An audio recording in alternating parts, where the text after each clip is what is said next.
he was going, he refused to wear that as he was being hung. Another mystic chord, the last words. The enemy is so obsessed with the Jewish people, Satan is, that his servants are so obsessed.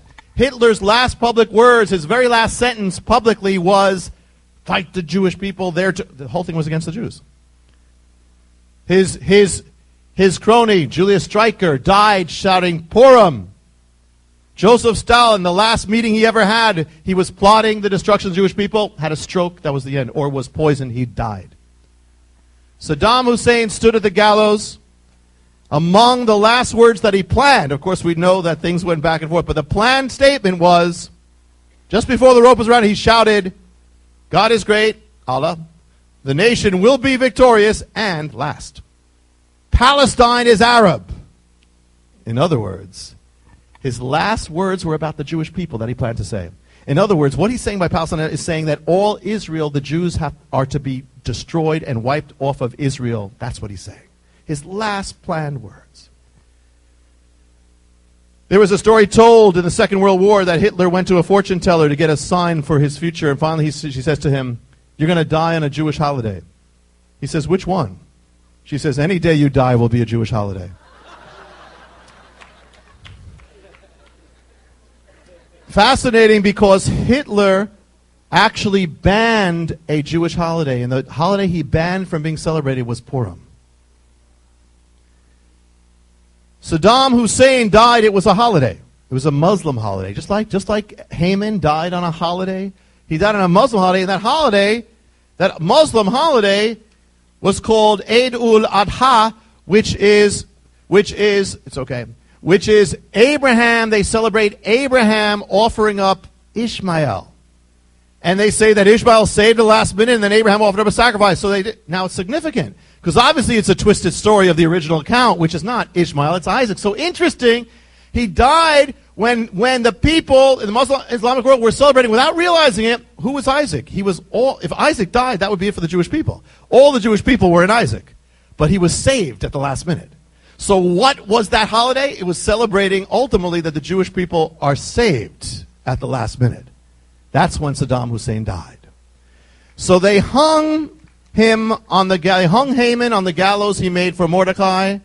God, the hand of God, overturns the hand of evil against itself. The hand of Amalek brings about divine justice. The fingerprints of God are on it. You know, the place where he was judged the palace was called by the Camp Victory. And the place in which he was killed, its name is Camp Justice. And Moses built an altar and said, Jehovah Nissi, the Lord is my banner. He said, the Lord has sworn I will war against Amalek in every generation. 3,000 years ago, more than that, it was written, and here we are, 2007, and only 2 months from the last outworking of this incredible story. Right in our midst that has affected everything we are seeing in world events right now is affected by this is from Purim. 2 months ago, the brutal man of terror called the Butcher of Baghdad, who threatened the Jewish people, was overturned as Haman was. But the spirit of the enemy doesn't rest. When one goes, another rises. Saddam fled his throne. He left his throne. His reign ended when the Americans came in and the Allies came in.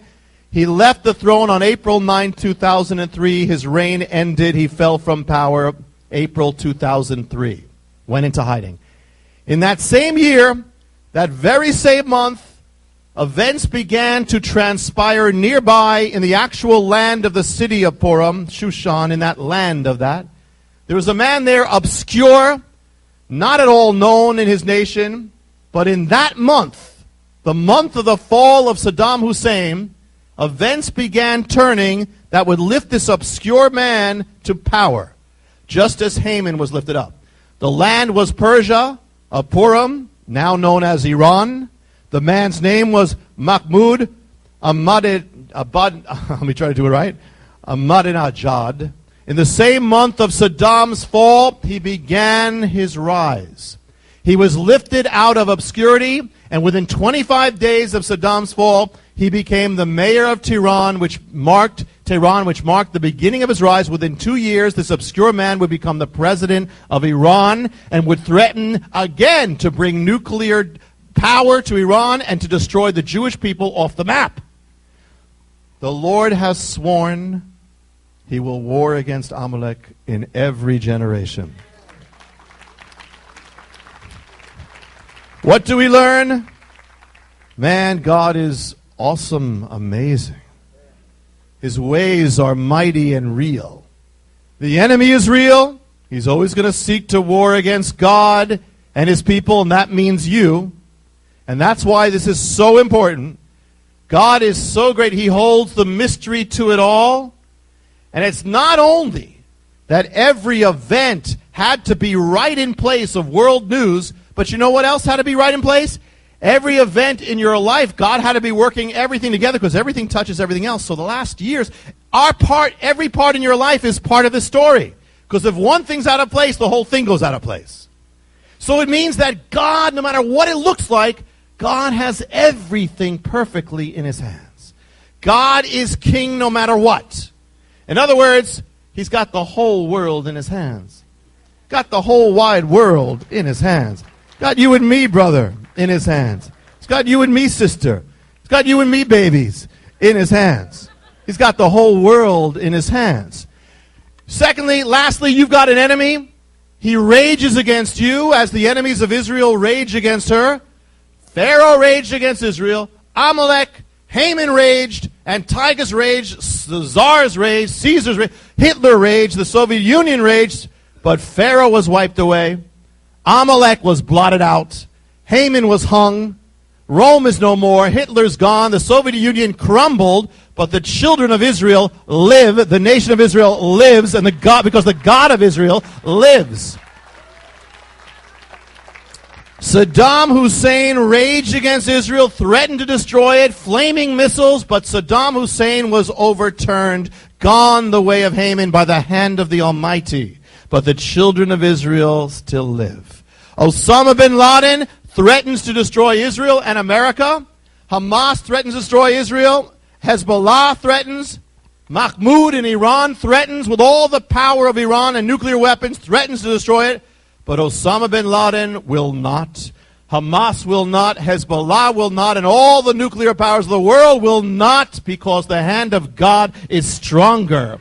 And it may delay for a time, but not for long. The hand of God is powerful and will war against your enemies. The enemy wants to destroy you.